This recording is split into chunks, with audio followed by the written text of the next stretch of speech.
नमस्कार दोस्तों, स्वागत है आप सबका आपके अपने YouTube channel struggle in life में। जैसा कि आप सब जानते हैं कि मैंने कहा था कि यूपी पुलिस कांस्टेबल एग्ज़ाम 2024 का जो हिस्ट्री का क्लास है उसको भी मैं इसी चैनल पे लेके आऊँगा। सो आज का वो जो फाइनल दिन है और डिसीजन जो हमारा था वो कंप्लीट हो चुका है।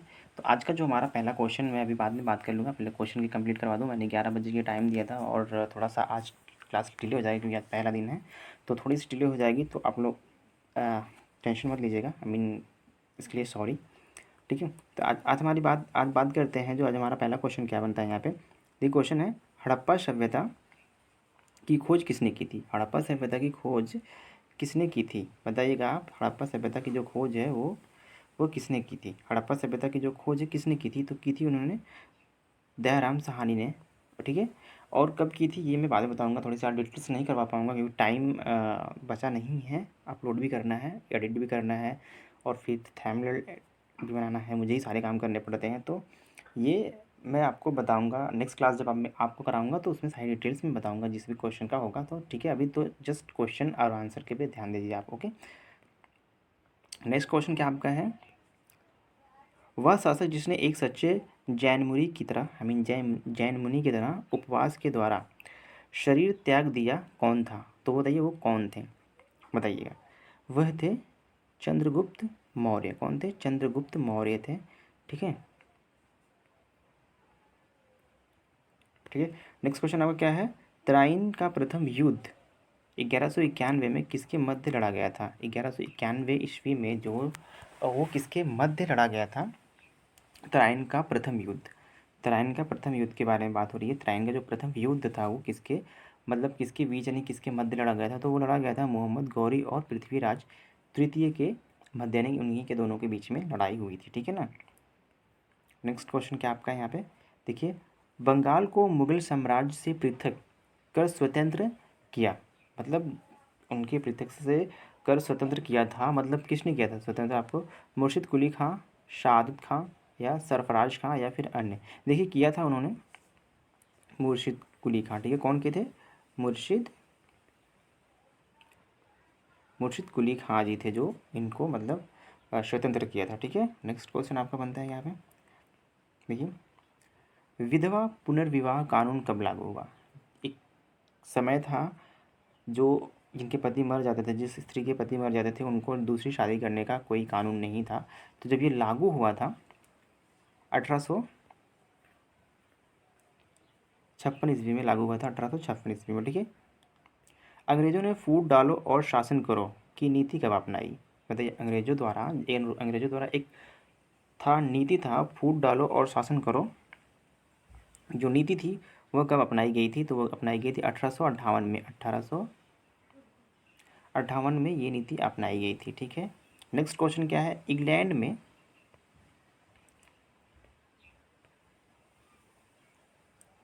यहाँ पे देखिए लिखा है, इंग्लैंड में गृह युद्ध कितने वर्ष तक चला था। गृह युद्ध जो था वो कितने वर्ष तक चला था, वो चला था 7 वर्ष तक।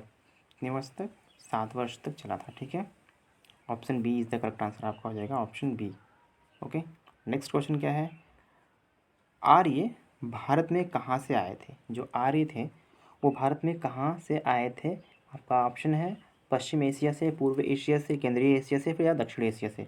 तो वो आए थे केंद्रीय Asia, option C is the correct answer आपका हो जाएगा।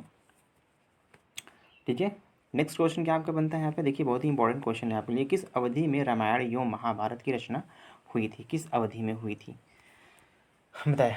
आर्य अवधि में हुई थी। ठीक है ना, किस में हुई थी, आर्य अवधि में हुई थी ये।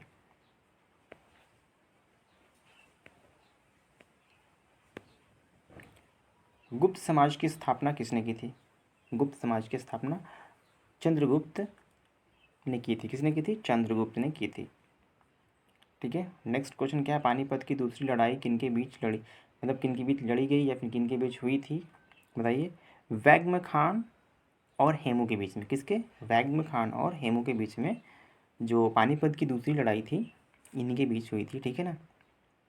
मोहम्मद गौरी कहाँ का शासक था, जो मोहम्मद गौरी था ये कहाँ का शासक था, अफगानिस्तान। कहाँ का था वो, Afghanistan, option A is the correct answer आपका हो जाएगा, अफगानिस्तान का ये शासक था। मस्तानी किस शासक की प्रेयसी थी, जो मस्तानी थी वो किस शासक की प्रेयसी थी? वो थी बाजीराव पेशवा। किसकी थी? Option A is the correct answer आपका हो जाएगा, बाजीराव पेशवा की थी। ठीक है। बिहार प्रदेश को किस मुस्लिम शासक ने सर्वप्रथम जीता था? तो वो जीता था खिलजी ने। किसने जीता था? खिलजी। नेक्स्ट क्वेश्चन आपका क्या है यहाँ पे देखिए, मुगल काल में सर्वप्रथम किस शहर में अंग्रेजों ने अपने कारखाने स्थापित किए थे? सर्वप्रथम तो किया था सूरत में। देखिए अंग्रेज वही हैं जो यूरोपियों का जो आगमन था, ये वही वाली बात हो रही है। ठीक है ना। तो जब हम डिटेल से पढ़ाएंगे तो सारी चीज़ें आपको बिल्कुल कंफर्म याद हो जाएंगी। ठीक है। अभी तो आज का क्लास जो है पहला क्लास है और थोड़ी सी जल्दी की वजह से मैंने डिटेल्स कराना बंद किया है। पहली सहायक संधि कौन सी थी? तो वो थी निजाम। बहुत लोग रुहेलखंड लगा देते हैं, रुहेलखंड नहीं लगाना आपको। ठीक है। मैंने देखा है रुहेलखंड पे ज़्यादातर लोग कमेंट करते रहे। कर्नाटक संधि संगीत के पितामह किसे कहा जाता है? कर्नाटक के जो संगीत की पितामह हैं, जिन्हें फादर ऑफ डांस, कर्नाटक के फादर ऑफ डांस जो कहते हैं, पुरंदर दास। कौन है? पुरंदर दास। ओके। किसके शासनकाल में प्रथम चीनी यात्री भारत आया था? किसके शासनकाल में आया था? चंद्रगुप्त द्वितीय के शासनकाल में आया था। चंद्रगुप्त द्वितीय। Option D is the correct answer आपका हो जाए। निम्नलिखित में से मुगल शासक में किसे प्रिंस ऑफ विल्डर्स के नाम से पुकारा जाता था? देखिए पुकारा जाता था शाहजहाँ को। किसे? शाहजहाँ को कहा जाता था। ठीक है। Option C is the correct answer आपका हो जाएगा। सिख समुदाय के अंतिम गुरु थे। सिख समुदाय के अंतिम गुरु थे गुरु अर्जुन देव या गुरु तेग बहादुर या फिर गुरु गोविंद सिंह या फिर इनमें से कोई नहीं। तो option C is the correct answer आपका हो जाएगा, गुरु गोविंद सिंह। ठीक है। गुरु गोविंद सिंह जो थे सिख समुदाय के अंतिम गुरु थे। ठीक है ना। कुचिपुड़ी नृत्य कहाँ से आरंभ हुआ था? ये हुआ था आंध्र प्रदेश से। कहाँ से हुआ था? Andhra Pradesh. Option B is the correct answer आपका हो जाएगा। चित्रकला के गंधार शैली का सूत्रपात किसके द्वारा किया गया था? महायान संप्रदाय के। किसके द्वारा? महायान संप्रदाय द्वारा किया गया था। ताजमहल की डिज़ाइन क्या लिखा है? ताजमहल की डिज़ाइन तैयार करने वाला वास्तुकार कौन था? तो वो था उस्ताद ईसा। कौन था? उस्ताद ईसा। तो जो था ये ताजमहल का डिज़ाइन तैयार करने का जो काम था इसने किया था। नेक्स्ट क्वेश्चन क्या है? बौद्धों के विश्वास के अनुसार गौतम बुद्ध का अगला अवतार किसे माना जाता है? ये थोड़ा सा लग गया था ऐसे ही, इस पर आप ध्यान मत दीजिएगा। ठीक है। अगला अवतार मतलब किसे माना जाता है? वो माना जाता है काल्की को। किसे? काल्की को। Option A is the correct answer आपका हो जाएगा, काल्की। ठीक है।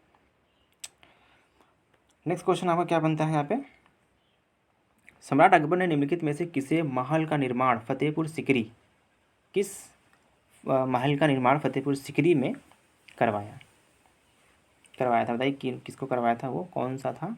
तो वो था Panchmahal. Option C is the correct answer आपका हो जाएगा, पंचमहल। ठीक है। नेक्स्ट क्वेश्चन क्या आपका बनता है? कुतुब मीनार के पास स्थित लौह स्तंभ किस राजा ने बनवाया था? चंद्रगुप्त द्वितीय ने। किसने ने? चंद्रगुप्त द्वितीय ने बनवाया था। ठीक है। नेक्स्ट क्वेश्चन, स्वामी दयानंद सरस्वती ने किस समाज यानी कि समाज की स्थापना की थी? स्वामी दयानंद सरस्वती जो थे, स्वामी दयानंद सरस्वती जो थे वो किस समाज की स्थापना किया था? तो उन्होंने किया था आर्य समाज की स्थापना जो किया था स्वामी दयानंद सरस्वती ने किया था। इसका डिटेल्स जो होगा मैं नेक्स्ट क्लास में आपको पूरे डिटेल्स के साथ, पहले डिटेल्स ही करवा दूंगा फिर जाके क्लास की मैं शुरुआत करवाऊंगा। अब अगले वाले जितनी भी क्लासें होंगी सारी डिटेल्स के साथ होंगी। थोड़ा आज का हमारा पहला दिन था तो चला मुझे अपलोड भी करना था, इसलिए निम्नलिखित में से किसने इबादत खाना बनाया था? निम्नलिखित में से किसने इबादत खाना बनवाया था? तो बनवाया था अकबर ने। किसने बनवाया था? अकबर ने बनवाया था। Option A is the correct answer आपका हो जाएगा। ठीक है। भारत की प्रथम महिला शासक बनी रज़िया बेगम। कौन थी? रज़िया बेगम जो थी वो भारत की प्रथम महिला शासक बनी थी, रज़िया बेगम। टिपू सुल्तान कहाँ का शासक था?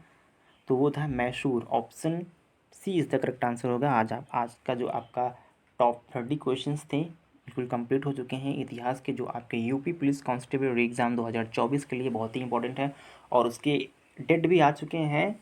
जो लोग अभी डेट का कंफर्म जिससे पता चलेगा मेरा मुझे बिल्कुल मैं पूरा बता दूंगा। और जिनको एडमिट कार्ड डाउनलोड नहीं करना आता है वो कमेंट करके बताएंगे, उनके लिए एक ऑफिशियल एक प्रोफेशनल वीडियो बना करके डाल दिया जाएगा इसी चैनल पे, आप देख लीजिएगा। और अपना जो एडमिट कार्ड है वो बढ़िया ढंग से आप डाउनलोड कर सकते हैं, ठीक है ना। ठीक है, नमस्कार, जय हिंद, वंदे मातरम।